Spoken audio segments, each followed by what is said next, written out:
Meu nome é Eduardo Camolez, eu sou um dos sócios da Safe Consultoria, responsável aí pela frente de GRC, Gestão de Riscos e Compliance.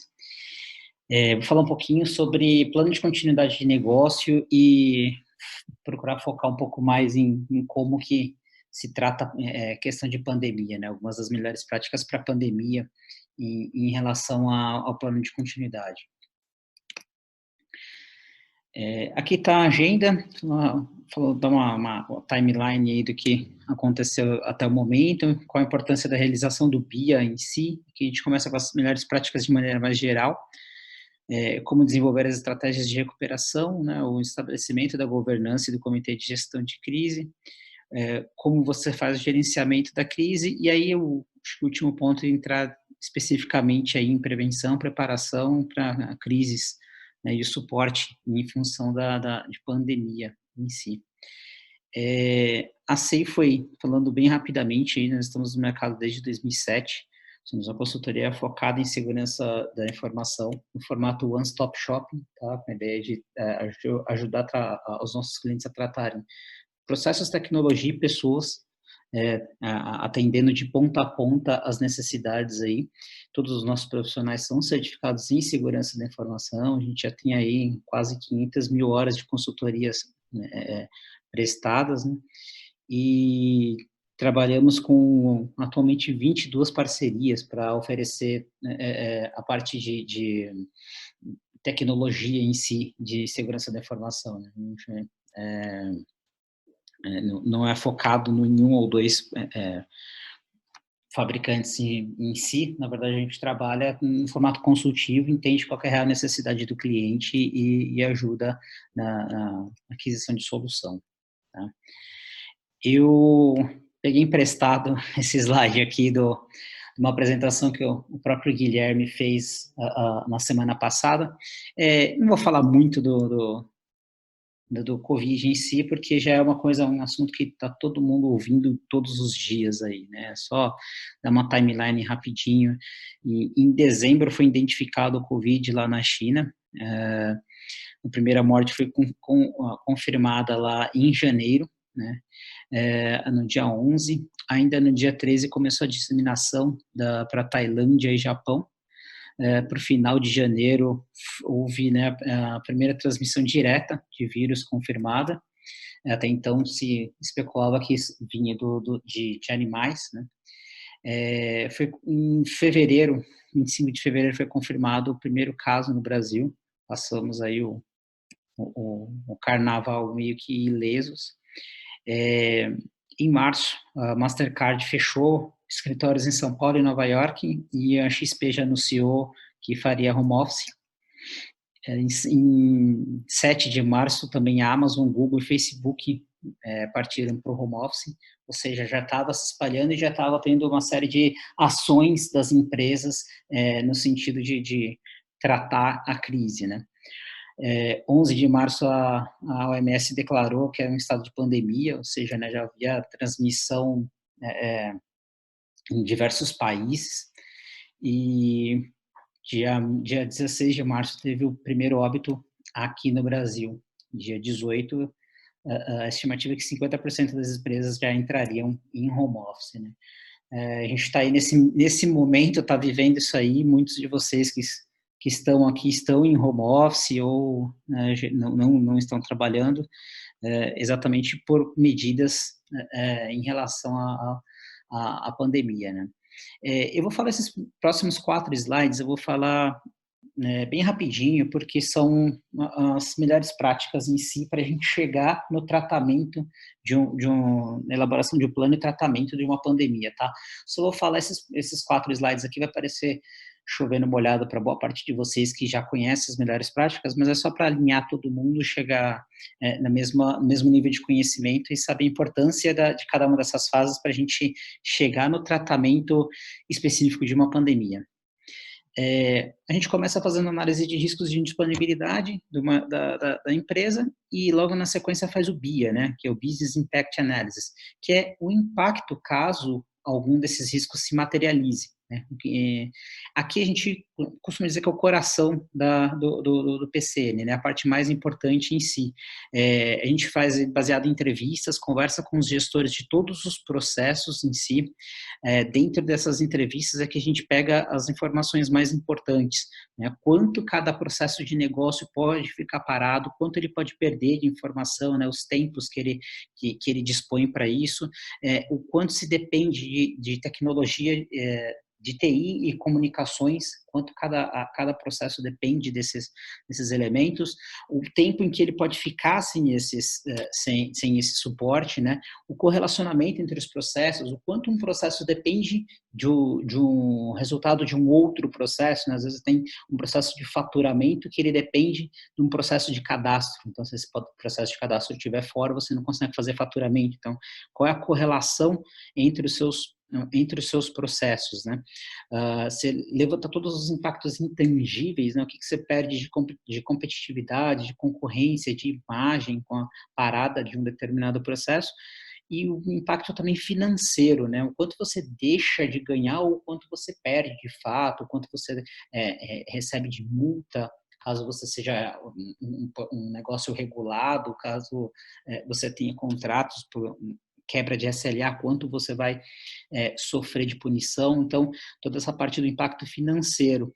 Sim, a gente entende a cadeia de valor da empresa, então, todos os processos que estão ligados, atrelados à cadeia de valor da empresa, qual é o processo crítico ali dentro, quais são os processos críticos, e quem está diretamente ligado à cadeia de valor, quem está indiretamente ou quem não está ligado, até para entender, né, essa escala de importância em si dos processos. E aqui uma parte bastante importante é quem são as pessoas chaves para cada processo e quais os recursos que você utiliza, né? Então, sejam pessoas de fato, né? Quantas pessoas você precisa para operar cada processo de negócio e quantas pessoas você precisaria operar numa situação de contingência, que aí já entra um pouco mais pensando aqui no momento que a gente está vivendo, tá? Então, de posse de tudo isso aí, você consegue ter uma visão clara de como a empresa funciona e quais são os seus processos críticos de negócio, tá? Em função disso, né, desses processos críticos de negócio, você vai desenvolver suas estratégias de recuperação. Então, entender quais desses processos podem ficar parados e por quanto tempo, ou qual a forma que você pode operá-los em uma situação de contingência, tá? Determinar quais são o que de tecnologia e de comunicação que você precisa que esteja operando 100%. Aqui, nessa parte é quando a gente senta e discute, por exemplo, você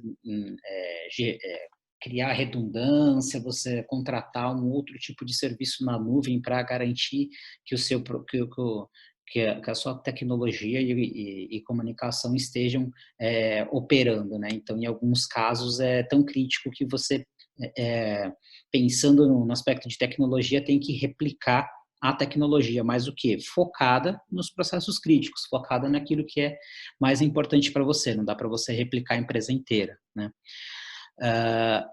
Processos e pessoas chaves, então aqui dentro da estratégia de recuperação, quem são as pessoas e mais do que isso, né? Quais são os processos importantes que estão por trás que tem que continuar operando, né? O que você faz nessa parte de estratégia? Normalmente você avalia quem são essas pessoas chaves, as funções chaves dentro das empresas e você propõe para cada para cada função chave, ter pelo menos um backup, uma outra pessoa que também execute essa função, né? Que ela saiba minimamente executar essa função. Para um caso de contingência, você minimamente ter mais uma outra pessoa que consiga executar essa função. Tá? E aqui a gente propõe cenários normalmente na parte de seleção de estratégias para avaliar, olha, quais são os cenários mais prováveis que você teria de contingência e propor esses cenários para que a gente fazer um estudo de como tratar esses cenários mais críticos. Tá? estabelece a governança e o comitê de gestão de crises, né? Então, é muito importante entender quem são os tomadores de decisão que durante um processo de crise a gente precisa colocar numa sala, ou precisa, nem que seja uma sala virtual, mas que a gente precisa que estejam em contato e lidem com a crise em si, tomem as decisões necessárias, né? A gente está vivenciando isso hoje em dia, né? Acredito que muitos de vocês passem por isso, estejam passando por isso hoje. A gente, internamente, nós temos a certificação ISO 27001, temos um comitê de crise, temos reuniões diárias focadas em assuntos específicos, inclusive com pessoas específicas para cada tema, tá? Então, estou falando de marketing, falando comercial, falando de operação, então é importante que se estabeleça esse comitê para tratar a crise. Tá? Distribuir as responsabilidades, então saber definir claramente quem são os responsáveis por cada tipo de decisão dentro desse comitê, e não só da decisão, mas de ter informação para tomada de decisão, né? Então, você vai precisar colocar, sei lá, uma pessoa responsável por tecnologia, uma pessoa de legal, uma pessoa de RH, e cada um ter as informações necessárias para a tomada de decisão, para que todos pensem junto e tomem a decisão. Treinar e conscientizar, então todo mundo que vai fazer parte desse comitê tem que saber que vai fazer parte do comitê e qual é a sua responsabilidade dentro desse comitê, e providenciar a infraestrutura física e lógica para que o comitê funcione, né?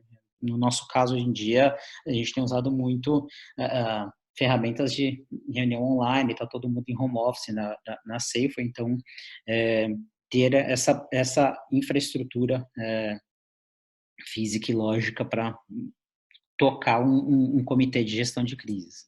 Né?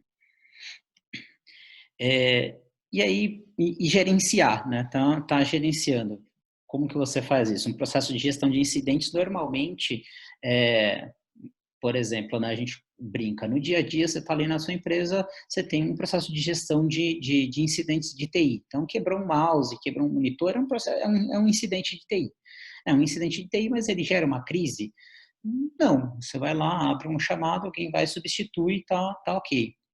Dentro desse mesmo processo de gestão de incidente, pode alguém reclamar de uma lentidão no sistema, algum sistema parou, e em função disso, em função de um incidente de TI, que você acaba percebendo, acaba sendo a porta de entrada para você perceber se é uma crise ou não. Tá? Então, precisa ficar muito claro, tem que ter um processo de gestão de incidentes, para que ele avalie os incidentes no dia a dia, rapidamente categorize e já dentro do que foi estabelecido no BIA, você consiga acionar um plano de continuidade de negócio se esse incidente for em relação a algum processo crítico de negócio seu. Então, por isso que é importante, porque por mais que não seja o processo de gestão de incidentes de TI, de segurança, não sejam processos dentro do plano de continuidade, são eles que servem de input para você disparar aí um processo de gestão de crise. Tá? Monitoramento do ambiente, né? Todo tempo que você estiver executando os seus processos, é importante que você monitore o seu ambiente. A gente faz hoje, temos processos 24/7, então, internamente, nós temos monitoramento do nosso próprio ambiente 24/7. Aí varia de business para business, né? Mas é importante que você monitore o seu ambiente para avaliar o que está acontecendo, se o que está acontecendo é um incidente simples ou uma crise de fato. Novamente, distribuir as responsabilidades, fica claro até que ponto é responsabilidade de quem, né? Quem que monitora, quem que avisa, quem que toma a decisão para entrar numa situação de contingência, para avaliar se é uma crise de fato ou não. Cenários claros estabelecidos, né? Como falei, a gente avalia quais são os cenários mais prováveis de uma crise para a empresa e dentro desses cenários, quais são as possíveis tomadas de decisão. E a lista de acionamento, para saber quem são as pessoas que devem ser chamadas em cada tipo de situação e ter o contato para que essas pessoas sejam acionadas e seja estabelecido o comitê de crises. Até aqui, assim, novamente, né, passei bem rápido porque são melhores práticas, é para a gente saber como chegar no momento de entrar na gestão de uma pandemia, que é o que a gente está falando aqui, numa gestão de crise, né? Tudo que a gente precisa ter feito antes, né? Aqui eu vou falar o seguinte, caso a gente não tenha feito toda essa lição de casa, algumas das coisas que eu vou falar daqui para frente a gente ainda consegue fazer, tá? Em geral, eu estou falando aqui das melhores práticas, então eu começo falando, por exemplo, depois de tudo isso, estabelecimento dos planos para gestão, você precisa de planejamento, né? Teve, se eu não me engano, foi o Lincoln que falou, é atribuído a ele essa frase, eu não sei se de fato é dele, que eu já vi tantas pessoas falando, mas o Lincoln falou que se ele tivesse 8 horas para cortar uma árvore, ele passaria 6 horas afiando o machado, né? Não faça isso, seu Lincoln, plante árvores, não corte árvores, mas pensando nisso, é mais para deixar claro o quanto é crítico, importante o planejamento de qualquer coisa que a gente vá fazer, né? E isso não é diferente para um plano de continuidade de negócio. Então, dentro do planejamento tem uma série de coisas que a gente tem que pensar durante a fase de planejamento. Por exemplo, planejar como seria uma produção reduzida ou prestação de serviço reduzido numa situação de contingência, né? Entender, por exemplo, como que eu trabalho com força de trabalho reduzida, quantas pessoas, como eu falei lá, que vem do BIA, né? Quantas pessoas mínimas para trabalhar, para manter os meus processos críticos de negócio funcionando. Se você é uma empresa de uma indústria, por exemplo, como eu coloquei na linha do tempo lá, né, em janeiro a gente já estava falando dos casos na China, e isso foi se alastrando e ficou claro que ia chegar aqui, iria afetar as empresas. Então, você, nesse momento, a parte importante do planejamento, em que você olha e fala assim, eu tenho matéria-prima, eu tenho recurso energético necessário para a minha operação, eu tenho pessoas, claro, depende do core business da empresa, mas pensar, planejar nesse aspecto, o que eu posso fazer, o que eu posso importar mais matéria-prima, eu posso, porque durante uma pandemia a gente sofre em todas as pontas, né? Então, não, a gente às vezes trabalha num determinado nicho e pensa muito nesse nicho, né?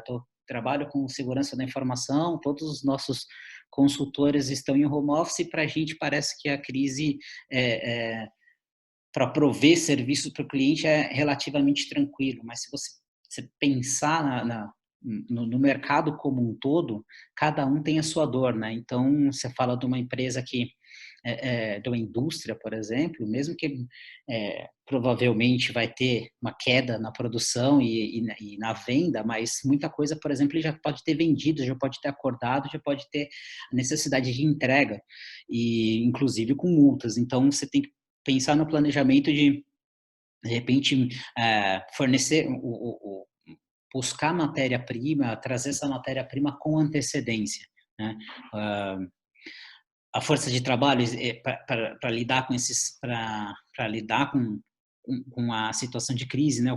Qual são as pessoas que você precisa, qual a pessoa-chave, o que ela precisa de recurso, pensar, de repente, como lidar com o impacto emocional dos eventos, né?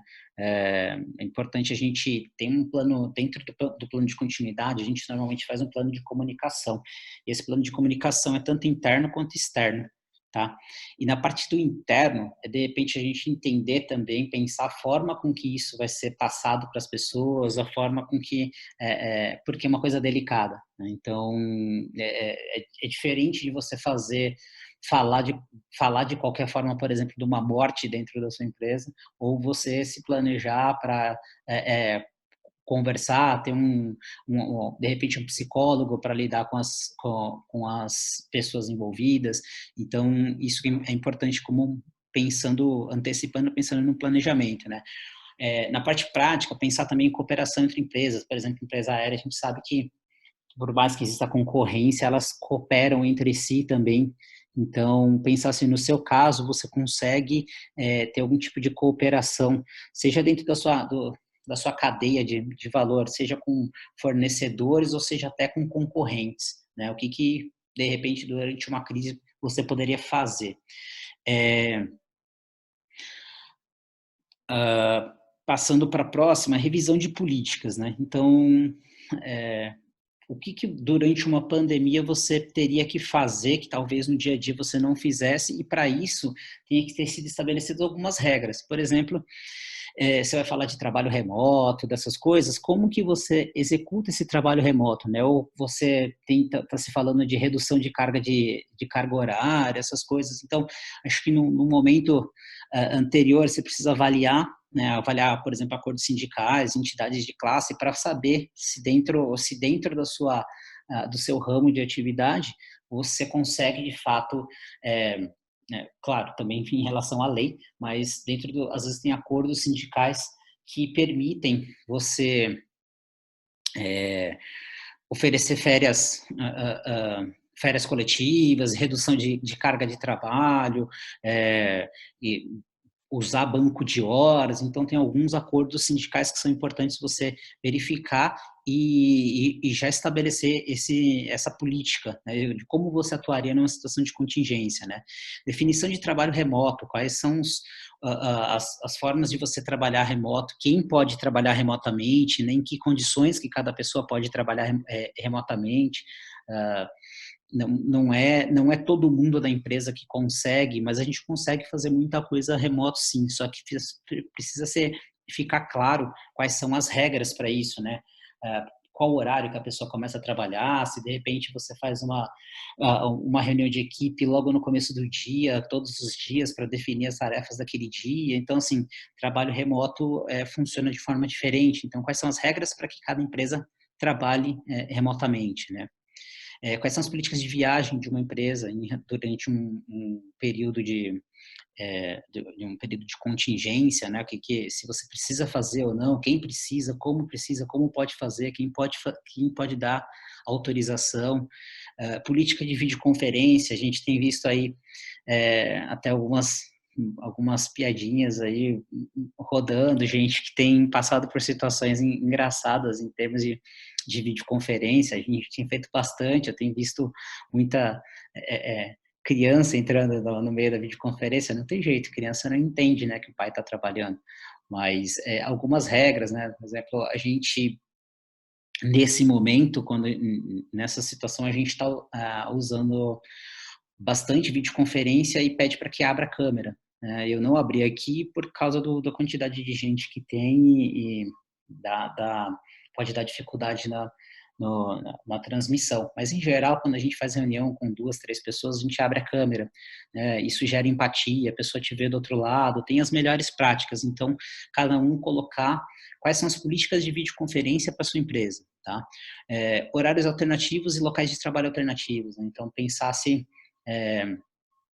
de repente, uma das possibilidades ok, é obrigado a se deslocar, dá para se deslocar em horário alternativo, evitar horário de pico, por mais que a gente saiba que boa parte das empresas estejam trabalhando nesse momento em home office ou nem trabalhando, mas se você for ver transporte público, ainda tem bastante gente, né? E uma das coisas que se pede é que evite aglomerações. Então, estabelecimento de horários alternativos de trabalho, locais alternativos de trabalho. Algumas empresas têm mais de uma localidade, então você pode se deslocar para uma outra localidade da empresa em que você tenha menos trânsito de pessoas, né, nos arredores. Política de uso de tecnologia da empresa. Então, o que você pode usar? Que todo mundo tem notebook. Isso aí, eu estava vendo uma matéria esses dias que nunca se vendeu tanto notebook em tão pouco tempo, né? A própria Dell não estava conseguindo dar conta. Por quê?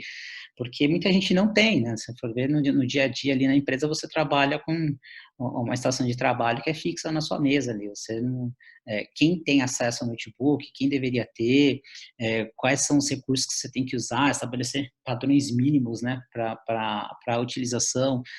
Volta aquela discussão do bring your own device, né? Então, assim, ok, eu não tenho um notebook na empresa, mas eu tenho em casa, eu posso usar esse notebook? Quais são as regras para utilizar esse notebook? Qual o padrão mínimo de segurança que eu estabeleço? Precisa de algum processo, passar por algum tipo de autorização, estabelecer políticas para uso de tecnologia dessa forma remota, né? E até o uso da sua própria tecnologia. E política de acesso remoto, né? Quem tem direito a acessar VPN, às vezes a empresa tem limitações, né? Quando quando a empresa contrata, isso a gente vê claramente, quando a gente oferece tecnologia para os clientes, quando uma empresa contrata algum software para prover VPN, às vezes tem limitações. Então, até por uma questão de licenciamento. Então, quem tem direito a fazer acesso remoto durante o plano de continuidade, é importante que você estabeleça quem tem que ter esse direito e as políticas para isso, né? Para como você vai acessar, para quem você pede, quem aprova, e você ter uma previsão mínima de quantas pessoas vão acessar remotamente isso aí, quem deve ter acesso a esses recursos, né?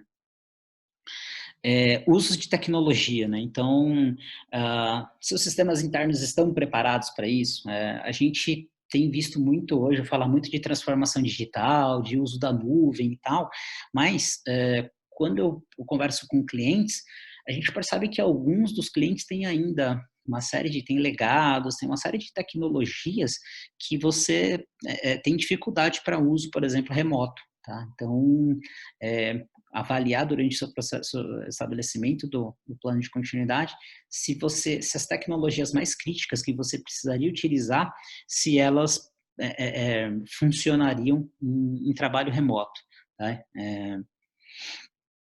Você tem algum tipo de tecnologia de videoconferência, né? O que você usa para videoconferência? Qual o padrão estabelecido para uso de videoconferência que muitas empresas já usam. A gente vai hoje em dia fazer reunião, entrar na sala de reunião, acaba vendo equipamento lá já para videoconferência, porque boa parte das empresas já usam, né? Mas além daquele que está na sala de reunião, lá no escritório, você usa algum outro tipo de solução que você consiga usar nos seus notebooks, né? Estabelecer qual é o padrão para você fazer a videoconferência. Aumento de capacidade das instalações de acesso remoto. Como eu falei do notebook, né, que nem todo mundo tem, mas durante um plano de continuidade é importante você enxergar isso, estabelecer quem são aquelas pessoas críticas que a gente falou lá no começo, né? Quais são as funções críticas e para essas pessoas pensar em prover notebook, VPN, né, quantos acessos são necessários, e que esse acesso seja estabelecido e testado. Não adianta nada quando você chegar na hora H para trabalhar, precisar levar para casa, chega em casa, a VPN não funciona, né? Tem que pensar em termos de segurança também nisso aí, né? Como que você vai usar isso aí? Você vai botar um múltiplo fator de autenticação? Como que você garante esse acesso com segurança, né? Link. A empresa tem link suficiente para suportar isso aí, mas muitas dessas pessoas estão internas, então você tem lá a sua rede interna e a rede interna vai muito bem, obrigado. Mas e se todas essas pessoas precisarem trabalhar remotamente, né? O seu link está dimensionado para isso? Você tem redundância de link para fazer isso, né?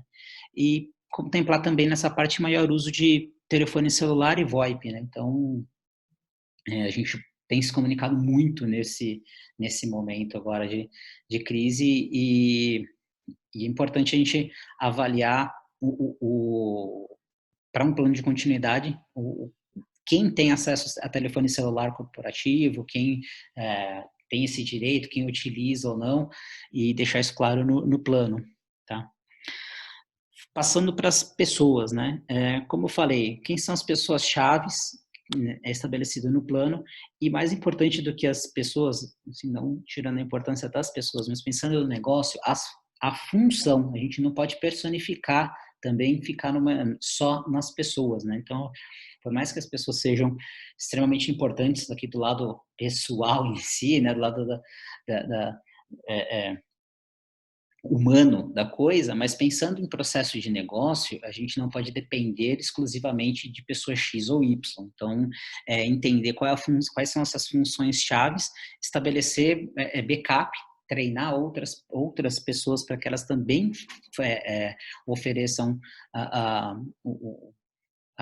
o trabalho no dia a dia, né, possam executar suas funções no dia a dia, comunicação interna, então ter algum padrão, estabelecer o padrão de comunicação interna entre as pessoas para que fique claro quais são os canais que você usa, qual é o tipo de comunicação que você utiliza, né? Prover informações claras e precisas sobre a pandemia, então é muito importante que cada um saiba do, pelo que está passando, quais são os riscos, no dia a dia, as pessoas saberem que quais são os tratamentos. Hoje em dia a gente está até passando um videozinho aí brincando no WhatsApp de um cara berrando, falando, não aguento mais que me passem, já sei o que eu tenho que fazer, não precisa mais me falar.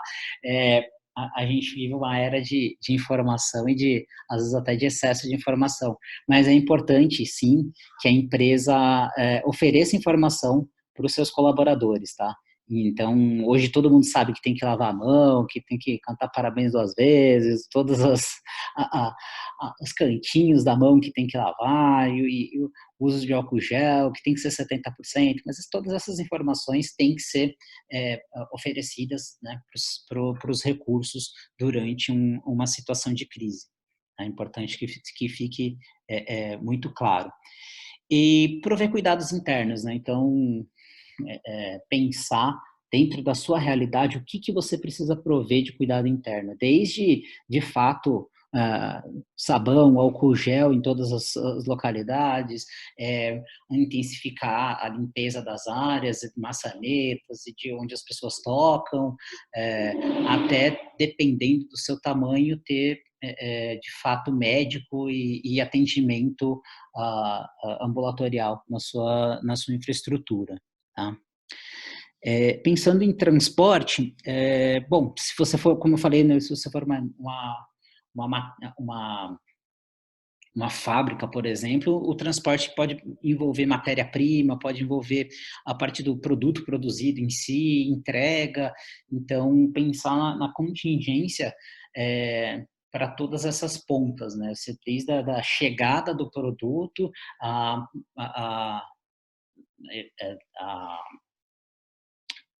produção em si, né, do que você vai fazer, e a entrega disso aí, né?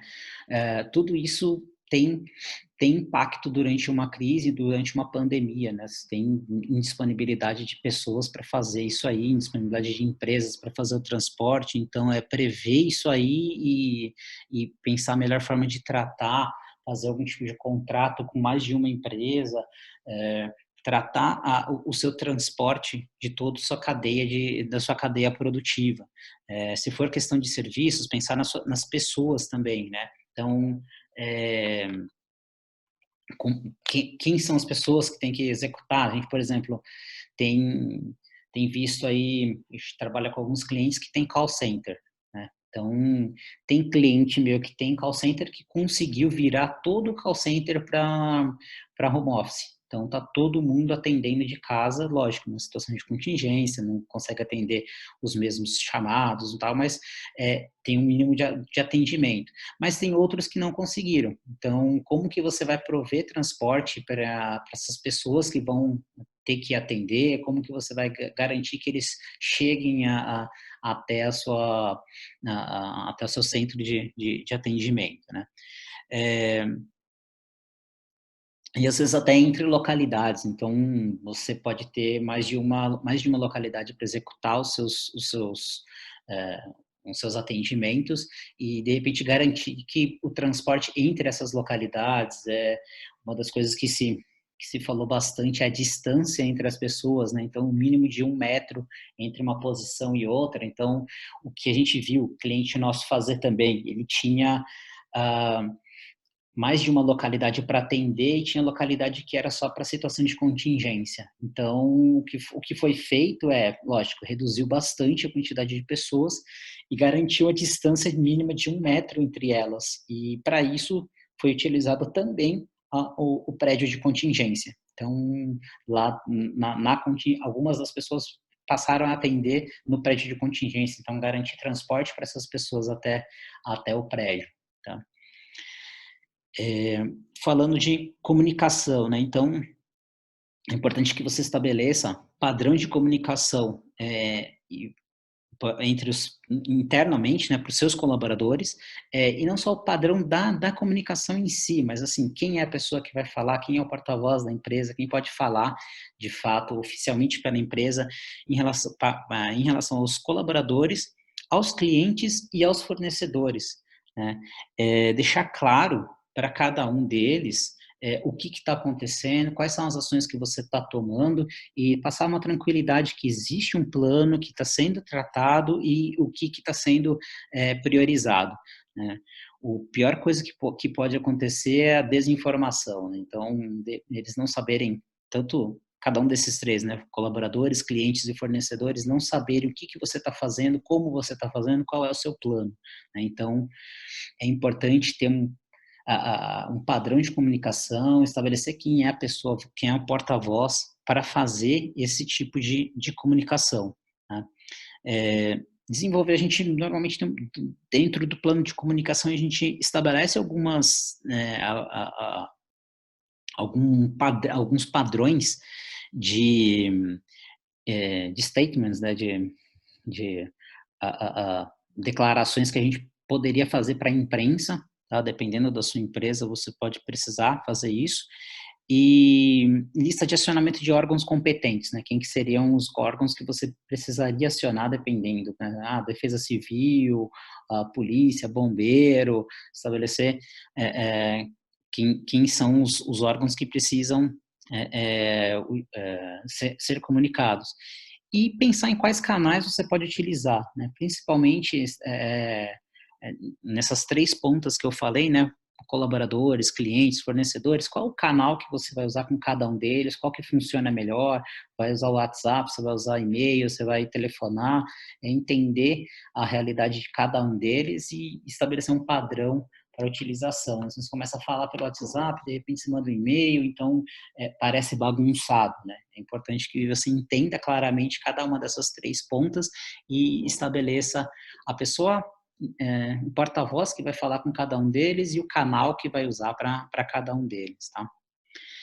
E falando por último aí, em clientes, a gente precisa avaliar durante o estabelecimento do plano quais são os nossos clientes aí críticos, né?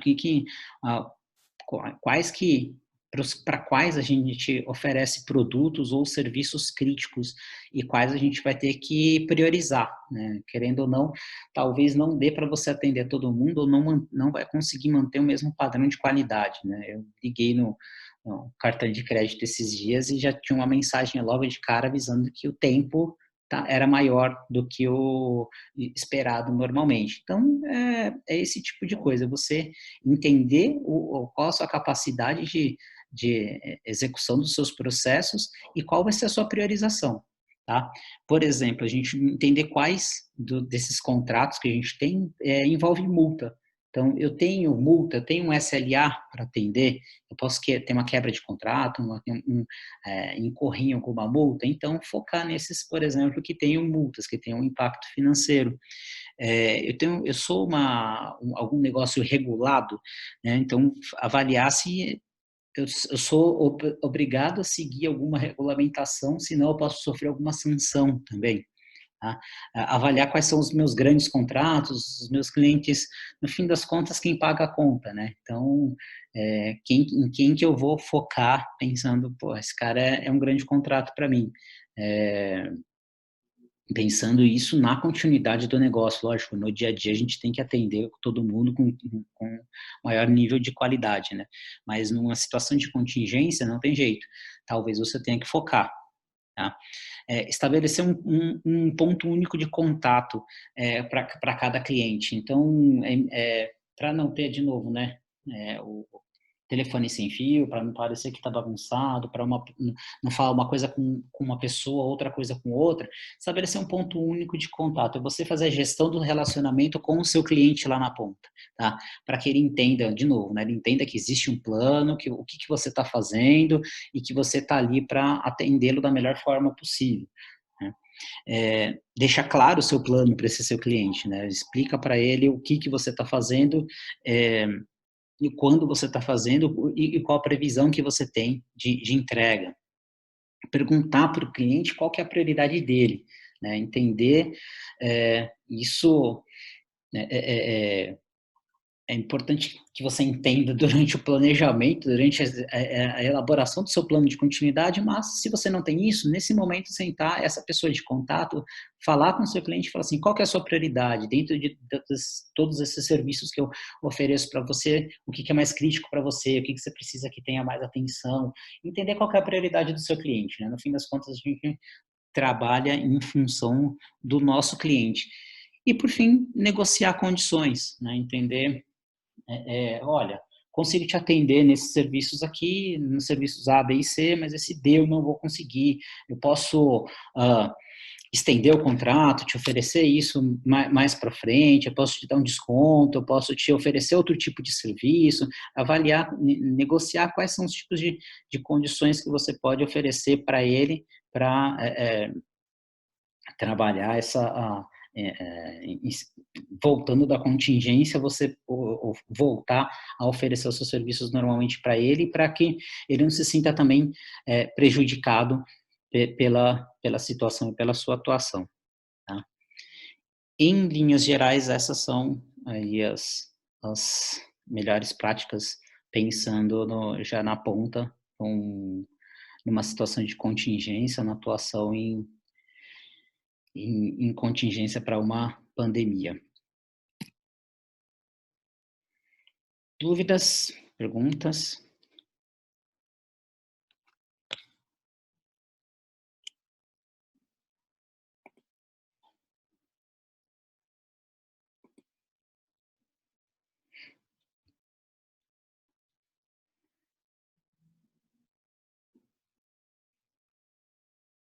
Não? Ninguém tem nenhuma dúvida?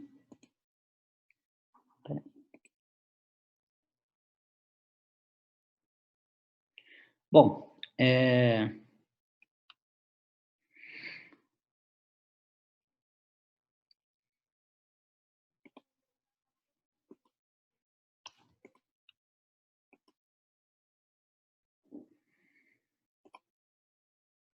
eu gostaria de agradecer aí peraí.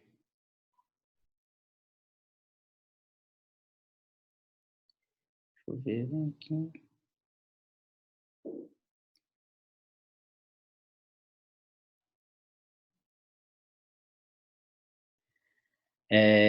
Bom, tem uma pergunta: em qual momento seria bom iniciar o PCN antes de uma análise de riscos? Bom, assim, no fim das contas, como eu falei, né, no começo, eu passei pelas melhores práticas, falando ali passo a passo o que a gente vai fazer. E aí tem uma outra aqui até que é parecida também, né? Nesse momento de crise, algo que se possa ser feito para quem não tem um plano, né? No fim das contas, assim, lógico, pelas melhores práticas você faz análise de risco, você entende os seus riscos, você faz o BIA, você entende os processos críticos, aí você estabelece estabelece a sua estratégia, suas estratégias de recuperação, os planos e tal.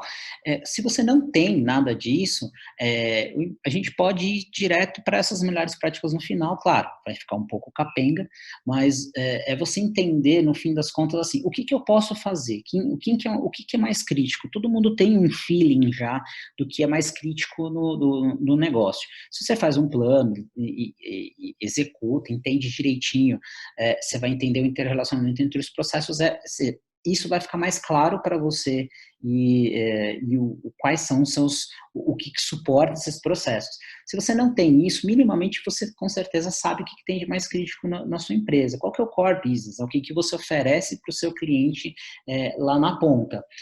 O foco, no fim das contas, é o cliente. Então, o que você pode fazer é estabelecer essa relação de confiança com o seu cliente, e aí seja o seu cliente, né, que nem tem gente de indústria aqui, pensando que lá na ponta pode ser uma pessoa física ou pode ser uma loja, pode ser. Então, assim, pensa o que o seu cliente precisa, qual que é a prioridade dele, qual que é a forma mínima de oferecer o que ele precisa lá na ponta, né? O que você consegue fazer hoje ainda para oferecer para o seu cliente o produto ou o serviço que ele precisa lá na ponta. O que é a infraestrutura mínima por trás disso, o que dá para você fazer remotamente, e o que você consegue tratar nesse momento. Então, poxa, eu não tenho um processo de gestão para VPN, tá legal. Então, o que dá para eu fazer? Dá para quem são as pessoas mais importantes, o que dá para eu passar, o que dá para eu fazer agora nesse momento, quantos VPNs eu vou criar, o notebook dos meus colaboradores lá na ponta, o que dá para fazer, dá para eu rodar pelo menos um scan rápido nele, mudar algumas configurações de segurança, colocar ele na VPN e começar a trabalhar. Pensar numa situação assim de extrema urgência, qual é o mínimo, não? Um baseline mínimo de segurança para você e para que você chegue a atender o mínimo que o seu cliente precisa, né? Acho que estabelecer esse processo de comunicação é muito importante. Você, lá na ponta, conseguir falar diretamente com o seu cliente, deixar claro o que você está fazendo, entender a prioridade dele e mostrar para ele que você está tentando ajudá-lo, que você está tentando prover aquilo que ele precisa, tá?